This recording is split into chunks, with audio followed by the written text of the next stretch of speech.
আমার কাছে মনে হয় এমন কিছু খাবার আছে যেটা ছোট বড় এবং পরিবারের সবাই খুবই পছন্দ করে। আর সেই খাবারটি হচ্ছে গরুর মাংস। গরুর মাংস যে পছন্দ করে না এমন কাউকে খুঁজে পাওয়া যাবে না। তো সেই কারণে আজকে আলু দিয়ে গরুর মাংসের ঝোল রান্না করেছি।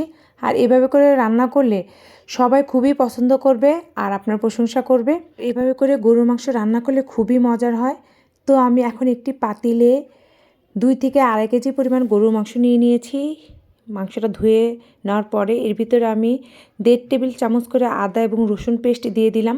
তারপরে দিয়ে দিয়েছি মরিচের গুঁড়ো, হলুদের গুঁড়ো, জিরার গুঁড়ো এবং ধনিয়ার গুঁড়ো আর লবণ। এখানে আমি আমার টেস্ট অনুযায়ী মরিচের গুঁড়ো আর লবণ দিয়ে নিলাম। যার যার টেস্ট অনুযায়ী দিয়ে নেবেন। তারপর আমি দিয়ে দিলাম কুচি করা পেঁয়াজ এবং কাঁচামরিচ ফালি করা।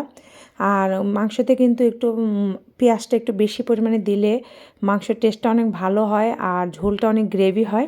তো এই কারণে আমি বেশি পরিমাণেই পেঁয়াজ দিয়ে নিলাম। তারপরে দিয়ে দিলাম সয়াবিন তেল। দিয়ে এখন আমি সব মশলাগুলো মাংসের সাথে ভালো মতো হাত দিয়ে মাখিয়ে নিচ্ছি। এভাবে করে মাখিয়ে নিলে মাংসগুলোর ভিতরে মশলাগুলো সুন্দর মতো ঢোকে আর মাংসটা খেতে কিন্তু খুবই মজার হয়।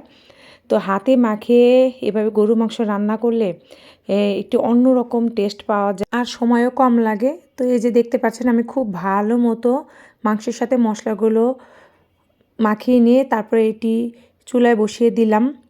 তারপরে এর ভিতরে আমি দিয়ে দিচ্ছি গরম মশলা, তেজপাতা, দারচিনি, সাদা এলাচ, কালো এলাচ, লবঙ্গ সব গরম মশলাগুলো দিয়ে এখন আমি এটি উল্টিয়ে পাল্টিয়ে নিচ্ছি। নিয়ে এখন আমি ঢেকে দিব। এটা আমি 15 থেকে 20 মিনিট ভালো মতো ঢেকে ঢেকে কষিয়ে নিব।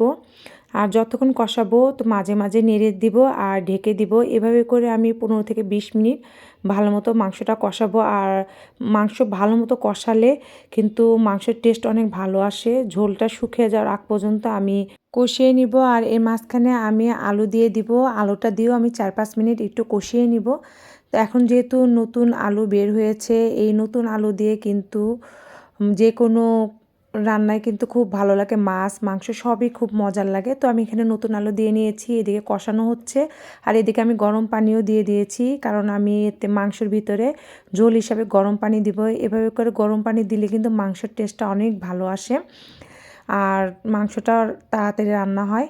তো এদিকে আমি গরম পানি দিয়ে ঝোল দিয়ে দিয়েছি আর ঝোলের মধ্যে বলকও চলে এসেছে আর ঝোলটা অনেক শুকিয়ে গিয়েছে। দেখেন অনেকটা কমে গিয়েছে আর ঝোলটা অনেক গ্রেভি হয়ে গিয়েছে।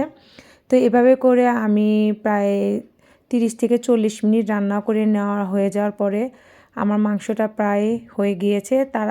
নামানোর আগ মুহূর্তে আমি এখানে ভাজা জিরা গুঁড়ো আর গরম মশলা গুঁড়ো দিয়ে আর একটু নেড়ে চেড়ে আরও 5-7 মিনিট একটু রান্না করে নিব। আর এই ভাজা জিরা গুঁড়ো আর গরম মশলা গুঁড়োটা দিলে কিন্তু মাংসর টেস্টটা অনেক বেড়ে যায়। তো এই যে হয়ে গেল আমার আলু দিয়ে গরুর মাংসের ঝোল। এভাবে করে রান্না করলে আমার পরিবারের সবাই খুবই পছন্দ করে এবং এভাবে করে খুব মজা হয়। আপনারা করবেন। আল্লাহ হাফেজ।